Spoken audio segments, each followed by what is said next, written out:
Me llamo Josh. Tengo 27 años.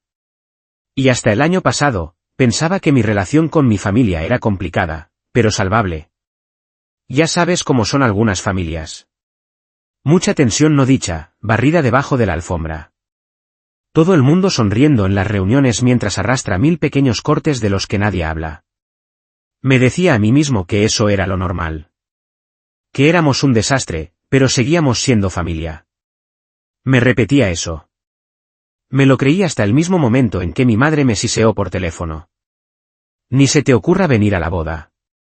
No te necesitamos para arruinarle el gran día a Emma. Emma, mi hermana pequeña, la hija dorada, el centro de atención perpetuo. Si estornudaba en público, mis padres actuaban como si hubiera curado el resfriado común. Mientras tanto, yo podía trabajar en 2 empleos durante la universidad, mandar dinero a casa para ayudar con las facturas, y aún así recibir un mensaje de mi madre diciendo que yo podría intentar ser un poco más como Emma. Me había acostumbrado. Lo encogía de hombros. Sonreía y seguía adelante. Pero algo en su voz ese día, cortante, despectiva, definitiva, rompió algo dentro de mí que ni siquiera sabía que me estaba sosteniendo. La boda llevaba meses flotando sobre todo. Se suponía que iba a ser un evento enorme, una gran celebración en un club de campo, con luces colgantes y jardines perfectamente cuidados, de esas cosas de las que mi familia presumiría ante parientes lejanos durante años. Prácticamente me habían asignado el papel de patrocinador económico sin preguntarme siquiera. Es solo un poco de ayuda, decía mi madre, pasándome presupuestos de proveedores que me revolvían el estómago. Al principio acepté. En silencio, siempre había sido el que arreglaba las cosas, el que hacía que todo funcionara cuando el dinero escaseaba. Cuando el año pasado conseguí un trabajo estable en informática, lo vieron como su gran oportunidad para sacar tajada. Pagué la señal del local. Pagué el catering.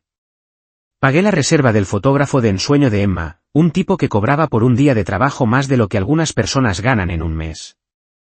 No me quejé. Ni una sola vez. Pero a medida que se acercaba la fecha de la boda, empecé a notar cosas. Pequeñas omisiones.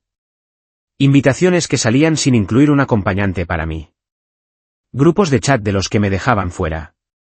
Mi madre y mi hermana hablando del plan de mesas durante la cena, riéndose de poner a la gente problemática al fondo, y luego mirándome con una diversión apenas disimulada.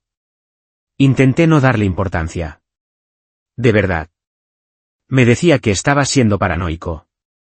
Hasta que una tarde pasé por casa de mis padres para dejar un cheque para la florista. Emma estaba allí, sentada en la mesa de la cocina con el portátil abierto, y mi madre inclinada sobre su hombro. Estaban otra vez con el plan de mesas. Cuando entré, la pantalla se cerró un poco demasiado rápido.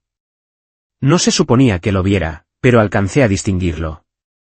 Una mesita diminuta, apartada en un extremo del mapa de la recepción, junto a los baños. Una sola tarjeta con mi nombre. Sin acompañante, sin centro de mesa. Habría estado sentado más cerca del cuarto de limpieza que de la pista de baile. Esa noche llegué a casa y me senté en el sofá mirando al vacío. Pensé en todas las veces que me había doblado en 2 por ellos. El dinero que mandé cuando a mi padre le recortaron horas, los préstamos que avalé, los fines de semana que conduje 2 horas para arreglarles el wifi, cuidar el gato de Emma, ayudar a mi padre a mover muebles, lo que hiciera falta. Y aún así, me miraban como a una nota al pie, como a algo prescindible. A la mañana siguiente sonó mi teléfono. Era mi madre. Ni se te ocurra venir a la boda. No necesitamos que arruines el gran día de Emma. Sin vacilar, sin tristeza, solo una orden fría y eficiente, como si estuviera espantando una mosca. No sé qué esperaba que dijera. Quizá pensaba que iba a suplicar, a disculparme por existir. No lo hice. Simplemente sonreí, saqué el portátil, entré en el portal de pagos del fotógrafo de ensueño y cancelé la reserva.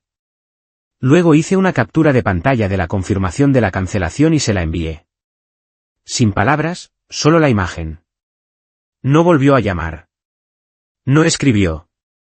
El silencio fue ensordecedor, pero no dolió como pensaba. Se sintió limpio, como soltar un peso que no sabías que te estaba aplastando. Eso solo fue el principio.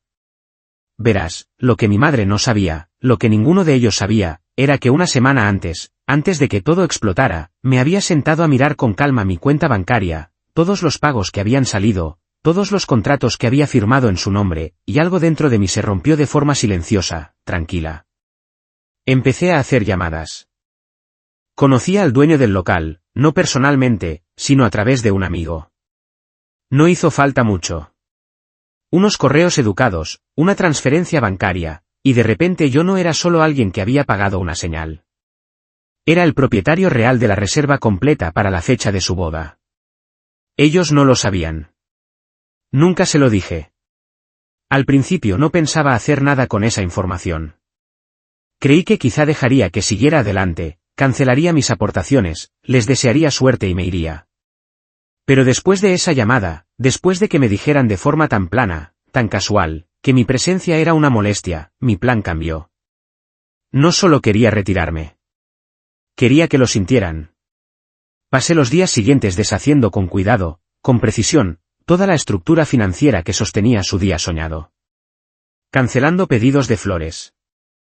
Retirando depósitos del catering cuando era posible. Incluso al DJ, un chico con el que fui al instituto, le hice una llamada. Cambio de planes, le dije sin más. No van a necesitarte. Cada vez que pulsaba cancelar o retirar, un poco más de amargura se escapaba de mí, reemplazada por algo más firme, más frío. No era exactamente venganza, al menos no del tipo de gritos y drama de telenovela. Era equilibrio. Corrección. Por supuesto, al principio nada de eso causó ondas. El grupo familiar siguió activo sin mí, lleno de actualizaciones sobre centros de mesa, pruebas de vestido y despedidas de soltera. Mi nombre no apareció ni una sola vez. Si no hubiera sabido lo que estaba pasando, habría pensado que ya me habían borrado de sus vidas. Pero quedaba una última pieza que aún no podía tocar. El propio local. Por la forma en que estaba estructurado el contrato, técnicamente todo seguía reservado, pagado y listo. No fue hasta una semana antes de la boda cuando se requerían las confirmaciones finales. Si no se hacían, el local podía y debía cerrarse para el evento. Sin acceso, sin reembolsos, sin ceremonia, sin recepción. Programé un recordatorio para el último día en que podía tirar del enchufe. Lo marqué en el calendario, lo rodeé en rojo brillante. Mientras tanto, esperé. Trabajé. Bajé la cabeza. Y poco a poco, la presión dentro de mí empezó a tensarse más y más, porque sabía con absoluta certeza que cuando la verdad finalmente les golpeara, no iba a ser suave. Iba a ser una luz. Y no tenían ni idea. La semana de la boda llegó como una tormenta que avanza despacio. Me mantuve en silencio, ignorando a los pocos familiares que intentaron contactarme con mensajes vagos de esperamos que estés bien. Sabía lo que querían decir en realidad. Esperamos que no estés planeando montar un numerito. No lo estaba. Al menos, no como ellos temían. La noche antes del plazo final del local, volví a sentarme en el sofá, en el mismo sitio donde había estado semanas antes, y abrí el portátil. Mi dedo quedó suspendido sobre el botón de confirmación. Un clic y todo se vendría abajo. Me recosté y cerré los ojos un momento, pensando en todo. En la sonrisa engreída de Emma. En la voz de mi madre, cargada de desprecio. En los años siendo el plan B, la cartera, el hijo invisible. Luego abrí los ojos, sonreí apenas, y pulsé. La confirmación apareció en la pantalla. Reserva del local cancelada. Acceso denegado. Sin reembolso. Y así, el reloj empezó a correr. Me fui a la cama esa noche con una ligereza que no había sentido en años. Lo mejor ni siquiera había empezado todavía, pero estaba a punto. La mañana de la boda amaneció despejada y dolorosamente luminosa. Uno de esos días en los que el sol parece demasiado alegre, ajeno al desastre que se está gestando debajo. Me desperté temprano, no porque tuviera a dónde ir, sino porque por una vez quería estar despierto para todo. Me preparé un desayuno lento, pasé canales sin interés y esperé. Mientras tanto, en el club de campo, el caos estaba detonando en silencio. Podía imaginármelo sin esfuerzo. La florista llegando con furgonetas llenas de flores y encontrándose las puertas cerradas. El fotógrafo de pie, con la bolsa de la cámara colgada de un hombro, escribiéndole mensajes desesperados a Emma. Los invitados empezando a llegar en coches relucientes, entrando poco a poco en un aparcamiento vacío, vestidos de gala y sin ningún sitio al que ir. Los murmullos de confusión convirtiéndose en frustración, y luego en indignación. Sobre las 10 de la mañana, mi teléfono vibró. Un mensaje de mi tía. Josh, ¿vienes de camino? Hay un problema. No respondí. Solo dejé el móvil boca abajo sobre la mesa del salón. 5 minutos después, otro mensaje. Esta vez, de la propia Emma. ¿Dónde estás? El local está cerrado. Mamá dice que quizá tú sabes algo. Llámame ya. Doy un sorbo a mi café. Otra vibración. Mi padre, mi primo, 2 tías más, el grupo familiar, uno tras otro, iluminando la pantalla como un árbol de Navidad. Cada mensaje más nervioso que el anterior. Por lo visto, el personal del club de campo no tardó en decirles que la reserva estaba cancelada. Sin reserva, sin evento, y desde luego sin plan B. A las 11 en punto, mi madre llamó. No escribió, llamó. Así supe que de verdad estaban desesperados. Dejé que sonara la primera vez, luego otra, y luego una tercera. No fue hasta la cuarta llamada cuando por fin contesté, puse el altavoz y me eché hacia atrás en la silla, estirándome como si tuviera todo el tiempo del mundo. Josh, ladró en cuanto entró la llamada. ¿Dónde estás? Tienes que venir ahora mismo. Dicen que no tenemos local. Esto tiene que ser un error. Tú llevabas lo de las señales, ¿no? Su voz no era el tono regañón al que estaba acostumbrado. Se le quebraba por los bordes, nerviosa, desesperada. Casi me hizo gracia. Casi. Me aclaré la garganta. No hay ningún error, mamá.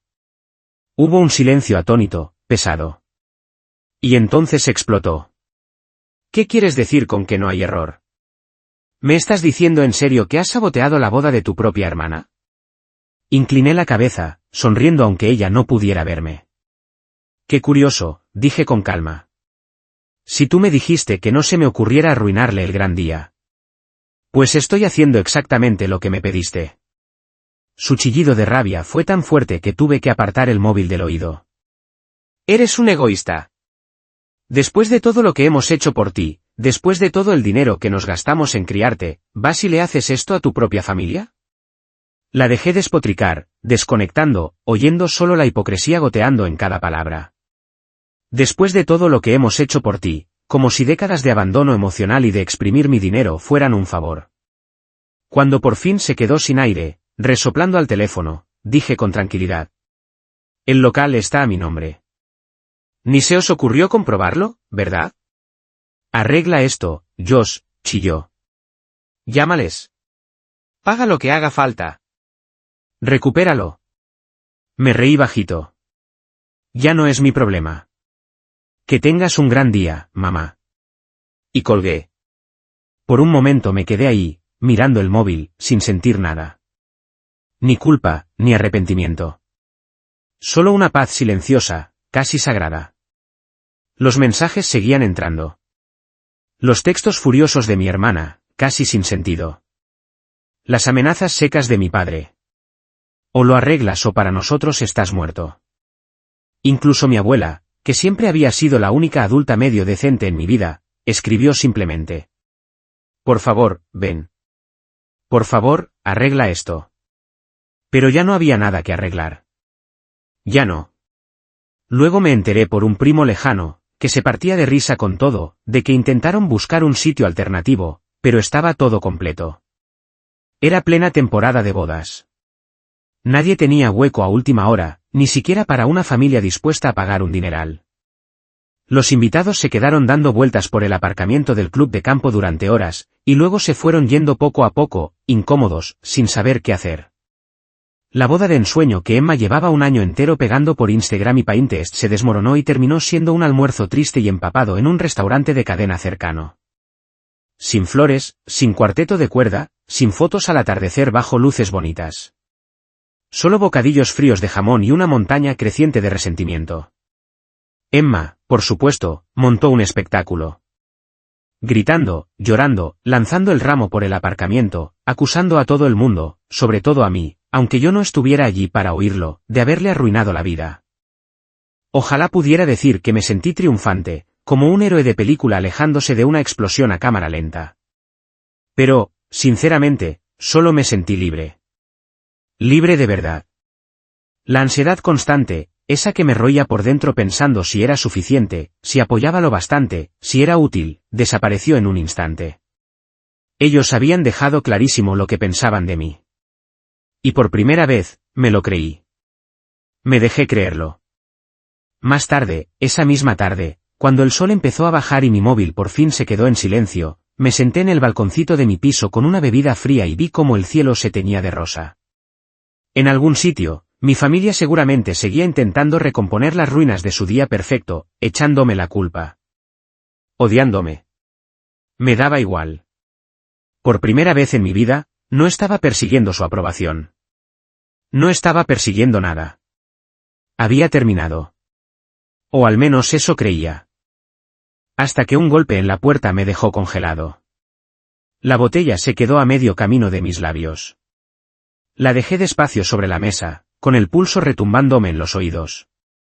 Durante un segundo me quedé inmóvil, mirando la puerta como si fuera a desaparecer con solo desearlo.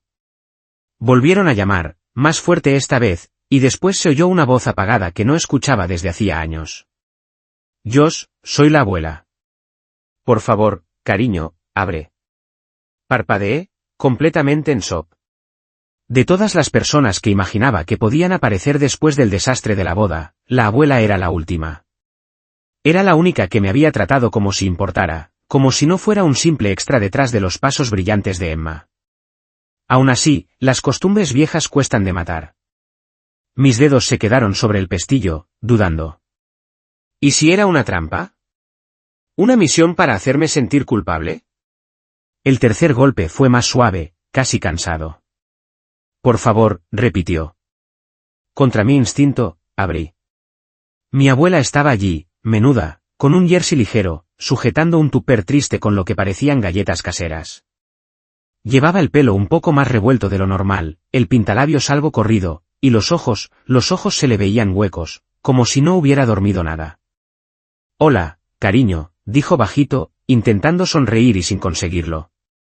Me aparté sin decir palabra para dejarla pasar. Entró despacio en el salón, mirando alrededor como si apenas reconociera el sitio, aunque había venido una o dos veces a lo largo de los años. Dejó las galletas en la mesa baja como si fueran una ofrenda de paz, juntó las manos y se las retorció, nerviosa. Durante un momento nos quedamos en silencio, incómodo, con el tic-tac del reloj barato de pared llenándolo todo. Al final, dijo. Lo siento. Volví a parpadear, casi a reírme. De todos los implicados en el desastre de hoy, probablemente ella era la única que no me debía una disculpa. Y aún así ahí estaba, la única con el valor de decirlo. Tú no has hecho nada, dije seco, metiéndome las manos en los bolsillos. Tampoco lo paré, contestó, con la voz un poco rota. Debería haberlo hecho hace mucho, cuando empezaron a tratarte como a una cartera en vez de como a un hijo. Cuando te hicieron sentir que tenías que ganarte un sitio en la mesa. Se dejó caer en el sofá con un gemido suave, como si el peso de todo por fin fuera demasiado.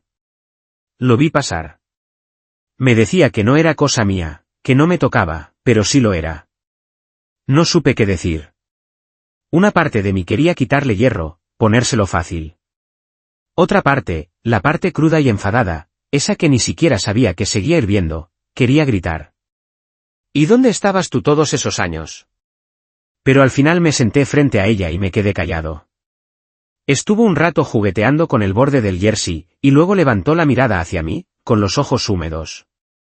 Te están culpando a ti, ¿sabes?, dijo suave. Dicen que has sido mezquino, inmaduro, que has arruinado la boda de Emma por rencor. Resoplé por lo bajo. Claro. ¿Para qué asumir responsabilidades si puedes cargarle el muerto al que llevas décadas cargándole el muerto? Pero ella siguió, con la voz un poco más firme. Les dije la verdad. Les dije que si querían saber quién había arruinado la boda de Emma, que se miraran al espejo. Me quedé mirándola, sin palabras. Ella sonrió con tristeza. No se lo tomaron bien. No pude evitarlo. Se me escapó una carcajada corta y seca. No, me imagino que no. Por primera vez desde que empezó todo, algo de la opresión en el pecho se aflojó. Solo un poco, lo justo.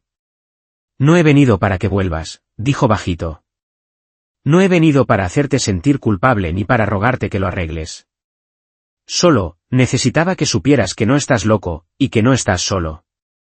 La sinceridad de su voz me rompió por dentro. Aparté la mirada, parpadeando rápido. No me había dado cuenta de cuánto necesitaba oír eso hasta que esas palabras me golpearon como un puñetazo. Mi abuela se levantó, alisándose el jersey. Te dejo tranquilo, dijo, señalando las galletas. He pensado que igual te venía bien algo dulce hoy, aunque lo demás se haya amargado. Caminó despacio hacia la puerta.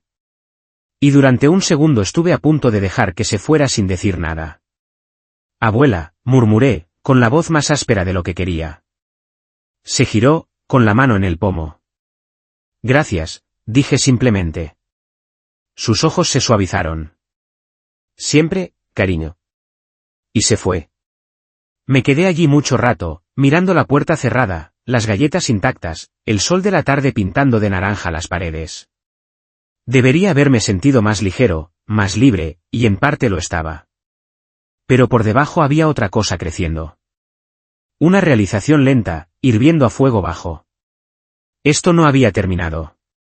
Ni de lejos. Porque los mensajes no habían parado, y los audios tampoco. El móvil vibró otra vez donde estaba sobre la mesa, temblando ligeramente contra la madera. Miré la pantalla. Era Emma esta vez, y lo que escribió me heló la sangre. ¿Te crees que has ganado? Ya verás. No tienes ni idea de lo que has empezado. Me quedé mucho rato mirando el mensaje brillante de Emma. ¿Te crees que has ganado? Ya verás. No tienes ni idea de lo que has empezado. Era una amenaza, sin más. Infantil, sí, de esas que suelta alguien malcriado que nunca ha oído un no. Pero había algo en esas palabras que se me quedó clavado. Una parte de mí, la parte que llevaba años acostumbrándose a que mi familia me la jugara por sorpresa, sabía que más me valía no quitarle importancia. Aún así, no respondí. Solo bloqueé el móvil y lo dejé boca abajo. No iba a jugar a su juego. Durante unos días gloriosos, casi fue tranquilo. No supe nada. Ni de mi madre, ni de Emma, ni siquiera de mi padre, que normalmente era el primero en aparecer cuando las cosas no le salían como quería. Fui a trabajar, fui al gimnasio, me hice la cena en mi cocina pequeña, con la puerta del armario torcida. Fue agradable, silencioso, casi normal. Pero con mi familia, lo normal nunca dura. Todo empezó con las publicaciones en redes. Al principio eran sutiles. Emma subiendo historias crípticas a Instagram sobre traiciones y familias falsas, con selfies en blanco y negro, de esas dramáticas. Mi madre compartiendo en Facebook parrafadas sobre hijos desagradecidos que lo destruyen todo por envidia, sin etiquetar a nadie, pero asegurándose de que media familia lo viera. Pequeños tiros al aire, esperando hacer daño. Lo ignoré. Luego empezaron las llamadas. No a mí, porque ya habían entendido que no iba a cogerles el teléfono, sino a mi trabajo. Un supuesto anónimo llamó a Recursos Humanos para denunciarme por conducta poco ética. Decían que había malversado dinero, que no era fiable, que estaba mentalmente inestable.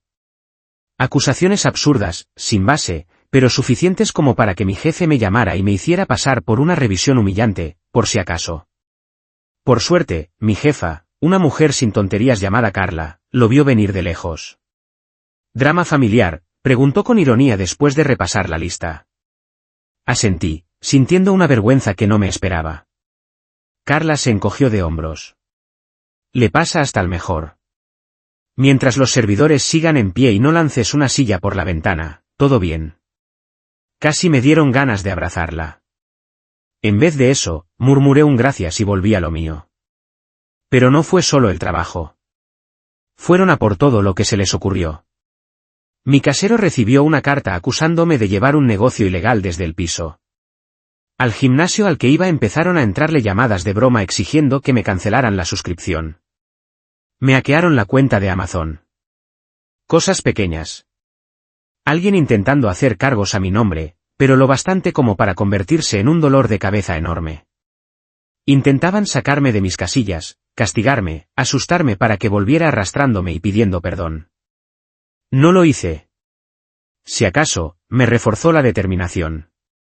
Una tarde, unas 2 semanas después de la boda que nunca fue, volvieron a llamar a mi puerta. Esta vez miré por la mirilla primero. Era mi padre. Dudé, no porque tuviera miedo, no exactamente, sino porque verlo ahí, con los brazos cruzados y la mandíbula apretada, me devolvió de golpe a 1000 recuerdos de portazos y decepciones murmuradas, de no ser nunca suficiente. Abrí la puerta a medias, con el pie haciendo presión para que no se abriera del todo. ¿Qué quieres?, pregunté, sin adornos. Él no perdió el tiempo. ¿Vas a arreglar esto?, dijo. Solté una risa seca, sin gracia. ¿Arreglar qué? Tu fracaso criando a seres humanos decentes. Se le torció la cara y por un segundo pensé que de verdad iba a pegarme, pero solo negó con la cabeza, con una mueca de desprecio en los labios. ¿Te crees mejor que nosotros ahora? No eres nada, Josh. No eres más que un niño amargado que no soportaba ver feliz a su hermana. Me apoyé con calma en el marco de la puerta. Qué curioso. Desde donde yo estoy, la que está amarga es Emma. ¿Y tú das pena? Sus manos se cerraron en puños a los lados, pero otra vez se contuvo. Por los pelos. Le debes algo a esta familia, gruñó. No os debo nada, dije en voz baja. Durante un momento nos miramos sin parpadear, con una tensión tan densa que casi me presionaba la piel. Entonces hizo algo que no me esperaba. Se rió. Una risa baja, fea, cruel. ¿Te crees que esto se ha acabado?, dijo. ¿Te crees que puedes largarte y hacer como si no existiéramos?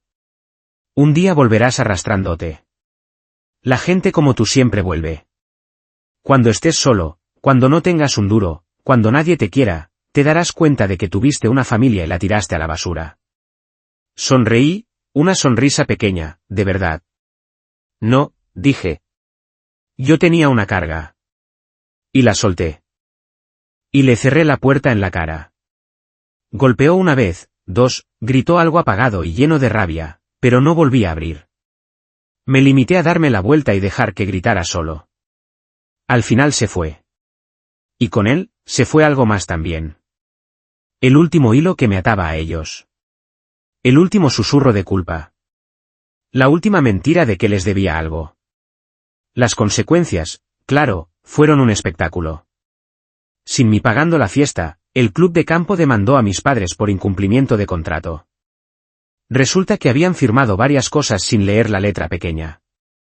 Se quedaron enganchados a decenas de miles de euros que no tenían.